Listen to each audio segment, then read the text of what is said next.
grupong Coalition 169 abay naglunsad daw po ng refund para po sa mga motoristang nagbayad ng computer's fees sa LTO. Report mula kay RH5 Val Gonzales. Val.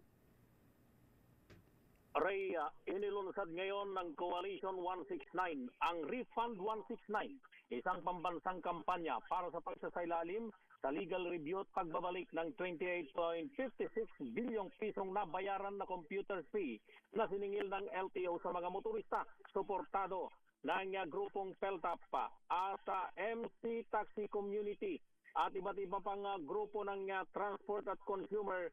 Maging ang kabataan ang nabanggit na pagbabalik sa nauna ng siningil. Ayon sa coalition, ang 28.56 billion peso ay mula sa 169.6 na computer fee na siningil mula February 10, 2013 hanggang ngayon gamit ang Stratcom-operated na LTO IT system.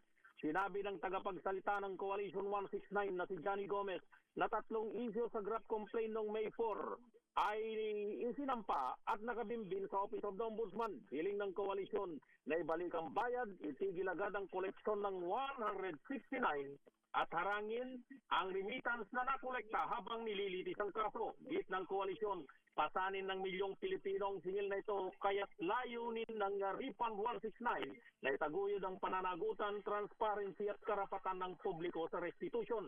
Una ng pinatawan ng 6 na buwang preventive suspension without pay ng Ombudsman, sina LTFRB Chairman Attorney Vigor Mendoza II at dating namuno rin sa LTFRB na si Attorney Chofilo Guadis III matapos lumabas sa COA audit na 13.37 bilyong piso ang computer fee na siningil mula 2019 hanggang 2025 dahil sa patuloy na paggamit ng lumang Stratcom system sa kabila ng meron ng bagong ILTMS na ginagamit ang regulatory agency.